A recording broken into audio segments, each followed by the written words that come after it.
ಹಂಸಗೀತೆ ಅಧ್ಯಾಯ 6. ನಡುಮುಗಿಲಿಗೆ ಬಂದ ಸೂರ್ಯ ಒಡವಲದತ್ತ ಸರಿದು ಉರಿ ಬಿಸಿಲು ಕಾವಾರುತ್ತಿತ್ತು. ಎದೆಯಲ್ಲೇನೋ ಒಂದು ಬಗೆಯ ಮೂಕ ಕಳವಳ. ದಿನವೂ ನೋಡುತ್ತಿದ್ದ ಗುಡ್ಡ ಬತೇರಿ ದೇವಾಲಯಗಳು ಏಕೋ ತಮ್ಮ ವೈಭವವನ್ನೆಲ್ಲ ಕಳೆದುಕೊಂಡು ಸತ್ವಹೀನವಾಗಿ ನಿಂತಂತಿತ್ತು. ಬಾನಿನ ಮೇಘ ಶೂನ್ಯ ನೀಲಿ ಮೇಲಾಗಲಿ, ನಿಟ್ಟುಸಿರಿನಂತೆ ಭಾರವಾಗಿ ಬಿಸಿಯಾಗಿ ಗಂಟೆಗೊಂದು ಬಾರಿ ಎಳೆಯಾಗಿ ಸುಳಿಯುವ ಗಾಳಿಯಲ್ಲಾಗಲಿ, ಎಲೆಯಲುಗದೆ ಚಿತ್ತಾರದಂತೆ ನಿಂತ ಮರದಲ್ಲಾಗಲಿ ಯಾವುದರಲ್ಲೂ ಜೀವವಿದ್ದಂತಿರಲಿಲ್ಲ. ಚಲನೆಯ ಆಸಕ್ತಿ ಇರಲಿಲ್ಲ. ಎಲ್ಲ ಬೃಹದಾಘಾತವನ್ನು ಕಂಡು ಮರವಟ್ಟಂತೆ ಶೋಕ ಹೆಪ್ಪುಗಟ್ಟಿದ ಮೌನದಲ್ಲಿ ಹತ್ತಿ ಮಲಗಿವೆ. ನನ್ನದೆಯಲ್ಲಿ ಒಯ್ದಾಡುವ ಭಾವದ ಅಲೆಗಳಲ್ಲೂ ಶಬ್ದ ಜೀವ ಇದ್ದಂತಿರಲಿಲ್ಲ. ಅಲ್ಲೂ ಮೌನ. ಆಪ್ತ ಜೀವದ ನಿರ್ಗಮನದ ನಂತರ ಮನೆಯಲ್ಲಿ ಕವಿಯುವ ಕೊರಲಗಿನಂತೆ ಎದೆ ಹಿರಿಯುವ ಮೌನ. ಹೊರಗೆ ಕುಳಿತ ಕಲ್ಲಿನ ಕಂಬವು ಸದ್ದು ಮಾಡದೆ ಹಾಗೇ ಕರಗಿ ಹೋಗುವುದೇನೋ ಎನಿಸಿತು ನನಗೆ. ಯಾವುದು ಸ್ಥಿರ ಭವ್ಯತೆಯ ಬಾಳ ಉಸಿರಾಗಿ ಬಾಳಿದ ಜನ ಇಬ್ಬನಿಯಂತೆ ಕರಗಿ ಹೋದ ಮೇಲೆ ಅವರ ನಡೆದಾಟ ನಲಿದಾಟಕ್ಕೆ ಕಟ್ಟಿದ ಈ ಭವ್ಯ ಮಂದಿರಗಳು ಉಸಿರಳಿದ ಮೈಯಂತೆ ಎಷ್ಟು ದಿನ ಬಾಳಿಯಾವು. ಆ ಜನರನ್ನು ಕಾಣದೆ ನಡೆದಾಡುವ ಬೆಳಕುಗಳಂತೆ ಬಾಳಿದ ಅವರ ಜೀವನದ ಕಥೆ ಕೇಳಿದ ನನಗೇ ಈ ದುಃಖವಾದರೆ, ಅವರ ನಡೆದಾಟಕ್ಕೆ ನೆಲವಾಗಿ ನಗು ನಿಟ್ಟುಸಿರುಗಳನ್ನು ಮಾರ್ದನಿಸಿ ಅವರ ಸಂತೋಷದಲ್ಲಿ ರೂಪುಗೊಂಡು ಈಗ ವಿಧವೆಯಂತಾದ ಅವಶೇಷಗಳಿಗೆ ಎಷ್ಟು ಕೊರಗಿರಬೇಡ. ಅವರು ಓದತ್ತ ಹೋಗುವ ಹಂಬಲವಿರಬೇಡ. ನೋಡುತ್ತಾ ಒಂದು ದಿನ ಅಂದಿನ ನೆನಪುಗಳ ಮುರಿದ ಹೊರೆ ಹೊತ್ತ ಬೆಟ್ಟಕ್ಕೆ ಬೆಟ್ಟವೇ ತೇರಿನಂತೆ ದಿಗಂತದತ್ತ ಸರಿದು ಕಣ್ಮರೆಯಾಗಿ ನಿಟ್ಟುಸಿರಿಡುವ ಶೂನ್ಯವನ್ನಳಿಸಿ ತೆರಳುವುದೇನೋ ಎನಿಸಿತು. ಎದೆಯಲ್ಲಿ ದಿಗ್ಗನೆ ದಿಗಿಲು ಬೆಳೆಯಿತು. ಹೊತ್ತು ಬಹಳ ಆಯಿತು. ಮನೆಗೆ ಹೋಗಿ ಊಟ ಮಾಡಿ ಬನ್ನಿ, ಆಮೇಲೆ ಓದ್ಕೋತಾ ಇರಬೇಕು ಎಂದರು. ಅದುವರೆಗೆ ನನ್ನೊಂದಿಗೆ ಸುಮ್ಮನೆ ಕುಳಿತಿದ್ದ ಮುರುಗೇಂದ್ರಪ್ಪ ಅವರ ಮಾತು ಕೇಳಿ ನನಗೆ ನೆನಪಾಯಿತು. ರುದ್ರಮುನಿ ತಂದಿಟ್ಟ ಅವರ ಅನ್ನವೂ ತಣಿದೆ. ನೀವು ಊಟ ಮಾಡಿ ಮುರುಗೇಂದ್ರಪ್ಪ, ನನಗೆ ಕತೆ ಕೇಳಿ ಹೊಟ್ಟೆ ತುಂಬಿದೆ. ನಿಮಗೆ ತುಂಬ ಶ್ರಮ ಕೊಟ್ಟೆ. ಶ್ರಮ ಎಲ್ಲಿದು? ಆ ಕಾಲದ ವಿಚಾರವೇ ಈಗಿನವರಿಗೆ ಬೇಕಿಲ್ಲವಲ್ಲ ಎಂಬ ಕೊರಗಿನ ಶ್ರಮ ಇವತ್ತು ಎಷ್ಟೋ ಕಡಿಮೆ ಆಯಿತು. ಕೇಳೋರಿಗೆ 2 ಕಿವಿ ಆದರೆ ಹೇಳೋರಿಗೆ 4 ನಾಲಿಗೆ ಆಗುತ್ತೆ. ಇಂಥ ಕಥೆಯಾದರೆ ಕೇಳುವವರ ಕಿವಿಯೂ 4 ಆಗುತ್ತದೆ. ನೀವು ಊಟ ಮುಗಿಸಿ. ಹೇಗೋ ಹಾಗೋ ಗೊತ್ತಾಯಿತು. ಆದಷ್ಟು ಕೇಳಿಕೊಂಡೇ ಹೋಗುತ್ತೇನೆ. ಬರೀ ಬಿಟ್ಟಲ್ಲಿ ಕೇಳೋದು ಬೇಡ. ನೀವು ಹೋಗಿ ಊಟ ಮುಗಿಸಿ ಬನ್ನಿ. ಆಯಿತು. ವೆಂಕಟಸುಬ್ಬಯ್ಯನವರ ವಿಚಾರ ತಿಳಿದವರು ಬೇರೆ ಯಾರೂ ಇಲ್ಲವೇ ಈ ಊರಲ್ಲಿ ಮುರುಗೇಂದ್ರಪ್ಪ? ಇದ್ದಾರೆ. ನೀವೇ ಜ್ಞಾಪಿಸಿದ್ದು ಒಳ್ಳೆಯದಾಯಿತು. ಯಾರ್ಯಾರ ಕತೆ ಅವರೇ ಹೇಳಿದರೆ ಚೆನ್ನ. ಗೋಪಾಲಾಚಾರ್ಯರು ಗೊತ್ತೇ ನಿಮಗೆ? ಯಾವ ಗೋಪಾಲಾಚಾರ್ಯರು? ಚನ್ನಕೇಶವಯ್ಯನವರ ಛತ್ರದಲ್ಲಿ ವೇದ ಪಾಠಶಾಲೆ ಇಟ್ಟುಕೊಂಡಿದ್ದಾರಲ್ಲ ಅವರು. ಚೆನ್ನಾಗಿ ಗೊತ್ತಿದೆ. ಅವರು ಮರೆತರು. ಅವರ ಕೈಲಿ ಕಿವಿ ಹಿಂಡಿಸಿಕೊಂಡದ್ದು ಮರೆಯಲಿಕ್ಕೆ ಸಾಧ್ಯವೇ ಇಲ್ಲ. ಅದವರ ಮನೆತನಕ್ಕೆ ಬಂದದ್ದು. ಮುರುಗೇಂದ್ರಪ್ಪ ನಕ್ಕು ಹೇಳಿದರು. ಅವರ ಹಿರಿಯರು ತಲೆತಲಾಂತರದಿಂದ ಇದೇ ವೃತ್ತಿಯಲ್ಲೇ ಇದ್ದರು. ಯಾವ ವೃತ್ತಿ? ಕಿವಿ ಹಿಂಡುವುದೇ? ಅದಲ್ಲ. ಪಾಠಶಾಲೆಯ ವಿಚಾರ ಹೇಳಿದೆ. ಅವರ ಮನೆತನ ಐನೋರ ಮನೆತನ. ಈಗಲೂ ಆ ಭೂಮಿ ಮಾತ್ರ ಅವರಿಗಿದೆ. ಅವರ ಮುತ್ತಜ್ಜನ ಅಜ್ಜನೋ ವೆಂಕಟಸುಬ್ಬಯ್ಯನವರ ಕಿವಿ ಹಿಂಡಿದ್ದರಂತೆ. ಗೋಪಾಲಾಚಾರ್ಯರಿಗೆ ಅದು ನೆನಪುಳಿದಿದೆಯೇ? ಅದೆಲ್ಲಿ ಮರೆಯುತ್ತೆ? ಕೋಗಿಲೆ ಹಾಡು ಕೇಳ್ತೀಯಾ ಅಂದರೇನು ಆಚಾರ್ಯರೇ ಅಂತ ಕೇಳಿ ಹೇಳ್ತಾರೆ. ಆ ಮಾತನ್ನು ಮೈ ಮರೆವಿಗೆ ಶಿಷ್ಯರಿಗೆ ಶಿಕ್ಷೆ ಕೊಡುವಾಗ ಆಚಾರ್ಯರು ಹೇಳುತ್ತಿದ್ದುದು, ಅವರ ವೇದ ಪಾಠಶಾಲೆಗೆ ಅಮರಕೋಶ ಕಲಿಯಲು 1 ತಿಂಗಳು ಮಣ್ಣು ಹಾಕಿದ್ದು ನನಗೆ ನೆನಪಿಗೆ ಬಂತು. ಆಗ ಹಾಗೇಕೆ ಹೇಳುತ್ತಾರೆಂದು ತಿಳಿದುಕೊಳ್ಳಬೇಕೆಂಬ ಕುತೂಹಲವಿರಲಿಲ್ಲ. ಈಗ ತಿಳಿದುಕೊಳ್ಳಬೇಕೆನಿಸಿತು. ಹಾಗೆಂದರೇನು ಮುರುಗೇಂದ್ರಪ್ಪ? ಈ ಕಥೆ ಅವರೇ ಹೇಳಲಿ, ತುಂಬ ಸ್ವಾರಸ್ಯವಾಗಿದೆ. ಸಂಜೆಗೆ ಹೇಗೋ ಅವರು ಶಾಲೆ ಇರುತ್ತಲ್ಲ, ಹೋಗಿ ವಿಚಾರಿಸಿ. ಈಗ ಹೇಗೋ ಹೊತ್ತಾಯಿತು, ಊಟಕ್ಕೆ ಹೋಗಿ. ಹಾಗೇ ಮಾಡುತ್ತೇನೆ, ಮತ್ತೆ ಬರುತ್ತೇನೆ ಮುರುಗೇಂದ್ರಪ್ಪ ಎಂದು ಹೇಳಿ ನಾನು ಹೊರಡಲು ಎದ್ದೆ. ಒಂದು ಗಳಿಗೆ ತಡಿರಿ ಎಂದು ಮುರುಗೇಂದ್ರಪ್ಪ ಎದ್ದು ಹೋಗಿ ರುದ್ರಮುನಿ ತಂದಿದ್ದ ಊಟದ ಪಾತ್ರೆಯಲ್ಲಿದ್ದ ಮಜ್ಜಿಗೆಯಲ್ಲಿ ಒಂದು ಬಟ್ಟಲು ಮಜ್ಜಿಗೆ ತಂದು ಕೊಟ್ಟು, ಬರೀ ಹೊಟ್ಟೆಯಲ್ಲಿ ಬೆಟ್ಟ ಹೇಳಿದರೆ ತುಂಬ ದಣಿವಾಗುತ್ತೆ, ಕುಡಿದು ಹೋಗಿ ಎಂದರು. ಮಜ್ಜಿಗೆ ಕುಡಿದು ನಮಸ್ಕಾರ ಹೇಳಿ ಬೆಟ್ಟದ ಕಲ್ಲಿಗೆ ಕೀಲಿಸಿದ ಕಾಲನ್ನು ಬಲವಾಗಿ ಕಿತ್ತು ಎತ್ತಿಡುತ್ತಾ ಮನೆಯ ಕಡೆ ನಡೆದೆ. ಬೆಟ್ಟಕ್ಕೆ ಬೆಟ್ಟವೇ ನನ್ನೊಡನೆ ಬರುತ್ತಿದ್ದಂತಿತ್ತು. ಎಲ್ಲಿ ಕಾಲಿಡುವಾಗಲೂ ಏನೋ ಎಂಥ ನೆಲವೋ, ಎಲ್ಲಿ ಕಾಲಿಟ್ಟರೆ ಏನು ಅಪಚಾರವೋ ಎಂದು ಮನಸ್ಸು ಬೆದರುತ್ತಿತ್ತು. ಕಣ್ಣಿಗೆ ಯಾವುದು ಸ್ಪಷ್ಟವಾಗಿ ಕಾಣಿಸದು. ಹೆಬ್ಬಾಗಿಲುಗಳು, ಹುಲಿಮುಖಗಳು, ಒಣ ಹುಲ್ಲು ಬೆಳೆದು ವಿಕಾರವಾದ ಕೋಟೆಯ ಗೋಡೆಗಳು ಎಲ್ಲವೂ ಕನಸಿನಲ್ಲೆಂಬಂತೆ ಹಿಂದೆ ಸರಿದವು. ಹೇಗೋ ಬಂದು ಮನೆ ಸೇರಿದೆ.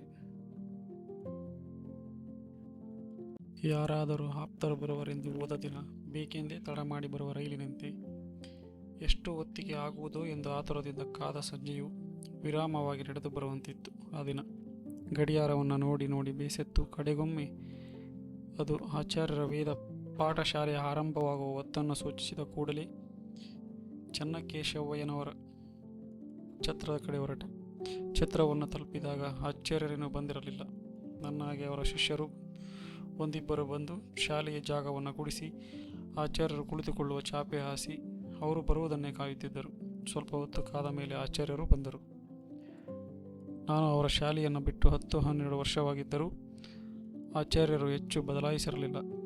ಅದೇ ಜೋಳದ ಕಡ್ಡಿಯಂಥ ಬಡಕಲು ಮೈ, ಬಲವಾಗಿ ಅಷ್ಟು ದೂರಕ್ಕೆ ಕಾಣುವಂತೆ ನಾಮ ಧರಿಸಿದ ಒಣಗಿದ ಮುಖ, 4 ಬೆಳ್ಳಿ ಕೂದಲು ಉಳಿದ ಬಟ್ಟತಲೆ, ಬಿಸಿ ನೀರಿನಲ್ಲಿ ತೊಯ್ದು ಕಾವಿಯ ಬಣ್ಣಕ್ಕೆ ತಿರುಗುತ್ತಿದ್ದ ಮೇಲುಕೋಟೆ ಪಂಚೆ, ಅದೇ ಅಂಚು ಸವೆದು ಚುಂಗು ಚುಂಗಾದ ಕೆಂಪು ಶಾಲು. ಅವರ ವಯಸ್ಸಿನೊಂದಿಗೆ ಅವಕ್ಕೂ ಅಷ್ಟು ವಯಸ್ಸಾಗಿದೆ. ಅಂದಿಗೂ ಇಂದಿಗೂ ಅಷ್ಟೇ ವ್ಯತ್ಯಾಸ. ತಟಕ್ಕನೆ ಅವರಿಗೆ ನನ್ನ ಗುರುತು ಹತ್ತಲಿಲ್ಲ. ಯಾರೋ ಶಿಷ್ಯರೇ ಇರಬೇಕೆಂದುಕೊಂಡು, ಅಯ್ಯೋ ಗಾದರ್ಬ, ರಾಜಗಾದರ್ಬ, ಕೈ ಬೀಸಿಕೊಂಡು ಕೂತ್ಕೊಳ್ಳೋ ಬದಲು ಕಂಠಪಂಠ ಮಾಡ್ತಾ ಕೂತಿದ್ರೆ ನಿನ್ನ ನಾಲ್ಗೆಲಿ ಹುಳ ಸೇರುತ್ತಿತ್ತೆ, ಸೋಂಬೇರಿ ಮುಂಡೆದೆ ಎಂದು ಮಾಮೂಲಿನ ನಾಂದಿ ಹಾಡಿದರು. ಅವರ ಮಾತು ಕೇಳಿ ನನಗೆ ನಗು ಬಂತು. ಹತ್ತಿರ ಅವರ ಕಣ್ಣಿಗೆ ಮುಖ ಸರಿಯಾಗಿ ಕಾಣುವಷ್ಟು ಹತ್ತಿರ ಹೋಗಿ, ಆರೋಗ್ಯವೇ ಆಚಾರ್ಯರೇ ಎಂದೆ. ನನ್ನ ಗುರು ತರಿತು. ಅವರಿಗೆ ಕೊಂಚ ಮುಖ ಮುರಿದಂತಾಯಿತು. ಹಾಗೆ ಸುಳ್ಳು ನಗೆಯಲ್ಲಿ ಅದನ್ನು ಅಡಗಿಸಿಕೊಳ್ಳುತ್ತಾ, ಓ ನೀನು, ನಾನು ಯಾರೋ ವೇದ ಕಲಿಯಲು ಬಂದ ಶಿಷ್ಯ ಕೋಣ ಅಂತ ಇದ್ದೆ. ಏನಪ್ಪ ಇಷ್ಟು ದೂರ, ಇಂಗ್ಲೀಷ್ ಕಲಿತ ಮೇಲೆ ಹಳೆಯ ಮಾಸ್ಟರನ್ನು ಮರೆತು ಬಿಟ್ಟೇನೋ ಅಂತಿದ್ದೆ. ಅಂತೂ ನೆನಪಿದೆಯಲ್ಲ, ಸಂತೋಷ ಎಂದರು. ನಿಮ್ಮನ್ನು ಮರೆಯುವುದುಂಟೆ ಆಚಾರ್ಯರೇ? ಮರಿದೆ ನಮ್ಮನ್ನು ಕಟ್ಟಿಕೊಂಡು ಬಡ್ಕೋಬೇಕೆ? ಯಾವ ಭಾಗ್ಯಕ್ಕೆ ಅಂತ ನೆನಪಿಟ್ಕೋಬೇಕು. ಈ ಶಾಲೆ, ಈ ಪಾಠ, ಈ ಮೇಸ್ಟರು ಎಲ್ಲ ಈಗಿನ ಜನಕ್ಕೆ ಕಾಲಕಸ. ಇಂಗ್ಲೀಷ್ ಕಲಿತರೆ ಊಟಕ್ಕುಂಟು, ಉಪಚಾರಕ್ಕುಂಟು. ಅಮರಕೋಶ ಯಾಕೆ ಬೇಕು? ಉರುಳು ಹಾಕಿಕೊಳ್ಳೋಕೆ ಏನೋ ಮನೆತನಕ್ಕೆ ಬಂದದ್ದು ಅಂತ ನಾನು ಉಸಿರಿರುವಷ್ಟು ದಿನ ಒಯ್ಕೋತೀನಿ. ಉಂಟೆ ಆಚಾರ್ಯರೇ? ನೀವು ಕಲಿಸೋದು ಅಮರ ಅಲ್ಲ, ಅಮರ ವಿದ್ಯೆ. ಈ ಮುಖಸ್ತುತಿ ಮಾತೆಲ್ಲ ಬೇಡ. ನಾನೇ ಇದು ಬದುಕಲ್ಲಂತ ಇದ್ದೊಬ್ಬ ಮಗನಿಗೆ ಅಷ್ಟು ಓದಿಸಿ ತಾಲೂಕು ಕಚೇರಿ ಗುಮಾಸ್ತಿ ಕೆಲಸ ಮಾಡಿಸಿಕೊಟ್ಟೆ. ಹಾಗಾದರೆ ಈ ಶಾಲೆ? ನಾನು ಸತ್ತ ಮೇಲೆ ಇದರ ಬಾಗಿಲಿಗೂ ಮುಳ್ಳು ಬಡಿದು ಬಿಡೋದು. ಇದು ಇದೆ ಅಂತ ನೋಡೋರೂ ಇಲ್ಲ, ಸತ್ತಿತು ಅಂತ ಅಳೋರೂ ಇಲ್ಲ. ಪ್ರಬಲವಾದ ವ್ಯಥೆ ಅವರ ಮಾತುಗಳಲ್ಲಿ ತಾನಾಗಿತ್ತು. ಏಕೋ ತುಂಬ ಬೇಜಾರಾದ ಹಾಗಿದೆ ನಿಮಗೆ? ಬೇಜಾರಲ್ಲದೆ ಏನು ಹೇಳು. ದೊಡ್ಡದಾಗಿ ಈ ಶಾಲೆಗೆ ತಿಂಗಳಿಗೆ 3 ರೂಪಾಯಿ ಗ್ರಾಂಟ್ ಕೊಡ್ತಾರೆ ಮುನ್ಸಿಪಾಲ್ಟಿಯವರು. ಯಾರ ಪಿಂಡ ಇಡಲಿಕ್ಕೆ ಸಾಕು. 5 ರೂಪಾಯಿ ಮಾಡ್ರಪ್ಪ ಅಂತ ಅಂಗಲಾಚಿ ಇವರ ಮನೆ ಬಾಗಿಲಿಗೆ ಅಂಡಲೆದು ಸಾಕಾಗಿ ಹೋಯಿತು. ಇವತ್ತೇನೋ ಮೀಟಿಂಗ್ ಇತ್ತಂತೆ. 12 ಗಂಟೆಗೆ ಹೋದ ಬ್ರಾಹ್ಮಣನ್ನು ಇಷ್ಟು ಹೊತ್ತು ಕಾಯಿಸಿ ಇನ್ನೂ ಏನೂ ತೀರ್ಮಾನ ಆಗಲಿಲ್ಲಂತ ಮುಖಕ್ಕೆ ಮಂಗಳಾರತಿ ಎತ್ತಿ ಕಳಿಸಿದರು.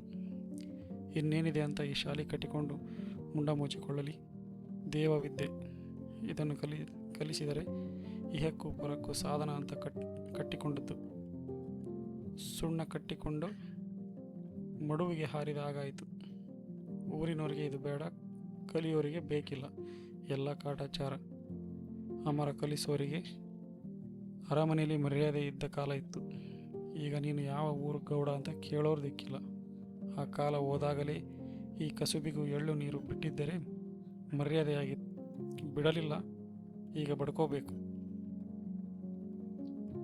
ಕಾಲ ಹೀಗೇ ಇರುತ್ತೆ ಆಚಾರ್ಯ. ಆಗಿತ್ತು, ಹೀಗಿದೆ, ಮುಂದೆ ಈಗಿರೋಲ್ಲ,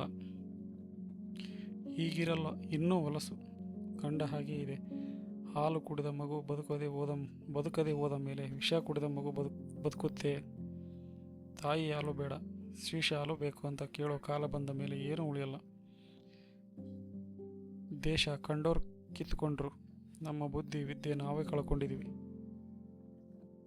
ಕಳಿತಲ್ಲ ಅನ್ನೋ ಪ್ರಜ್ಞೆನೂ ಇಲ್ಲ, ನಮ್ಮ ಸಮಾನ ಇಲ್ಲ ಅಂತ ಕೋಡು ತುರಿಸಿಕೊಂಡು ತಿರುಗುತ್ತವೆ. ಎಲ್ಲಿ ಮಾತು ಬಿಡು, ಇನ್ನೂ ಅಪರೂಪಕ್ಕೆ ಬಂದರೆ ನನ್ನ ರಾಮಾಯಣವೇ ಆಗೋಯ್ತು. ಏತ್ ಸಮಾಚಾರ? ನಾನೀಗ ನನ್ನ ಮಾತೆತ್ತಿದರೆ ಹುಡುಗರ ಪಾಠ ಕೇಳುತ್ತದೇನೋ. ಕೆಟ್ಟರೆ ಹೇಳೋರು ಯಾರು? ನಿನ್ನ ಕೆಲಸ ಏನು ಹೇಳು? ದ್ರಾವಿಡ ಪ್ರಾಣಾಯಾಮವೆಲ್ಲ ಬೇಡ. ನಿಮ್ಮ ಹತ್ತಿರ ಒಂದು ವಿಚಾರ ಕೇಳೋದಿತ್ತು. ನಾನು ನಿಮ್ಮ ಹತ್ತಿರ ಕಲಿತಾ ಇರಬೇಕಾದರೆ ಒಂದು ಮಾತು ಹೇಳ್ತಾ ಇದ್ದೀರಿ. ಒಂದೇನು 1000 ಹೇಳಿದೆ, ಅದರಲ್ಲಿ ಏನಾದರೂ ಬುರುಡೆಯಲ್ಲಿ ಉಳಿದಿದೆಯೇನೋ? ಅಷ್ಟೋ ಇಷ್ಟೋ ಅಂಟಿಕೊಂಡಿದೆ. ಈಗ ಯಾವ ಮಾತಿನ ವಿಚಾರ ಅಂಟಿಕೊಂಡಿರೋದು, ಬಿಟ್ಟು ಹೋಗಿರೋದು?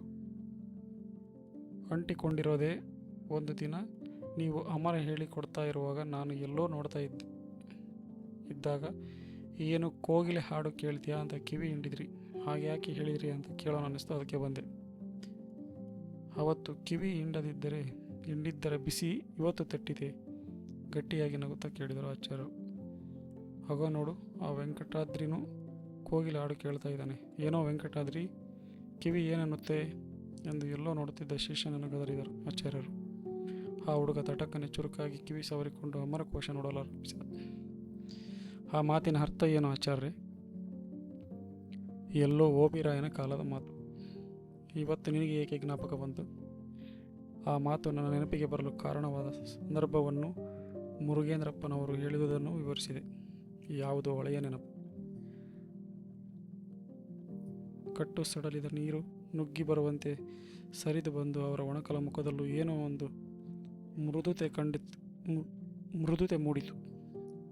ಹಾಡು ಹೇಳಲು ಸಿದ್ಧರಾಗುವಂತೆ ಒಂದೆರಡು ಬಾರಿ ಗಂಟಲು ಕೇಕರಿಸಿ ಕಣ್ಣಿಗೆ ಕಾಣುವಂತೆ ಎಲ್ಲೋ ದೂರ ನಿಂತವರಿಂದ ಕತೆ ಹೇಳಲು ಅಪ್ಪಣೆ ಬೇಡುವಂತೆ ದಿಟ್ಟಿಸುತ್ತಿದ್ದುದು ಭಾವ ಭಾರದಿಂದ ತೂಗುವ ಧ್ವನಿಯಲ್ಲಿ ಹೇಳಲಾರಂಭಿಸಿದರು.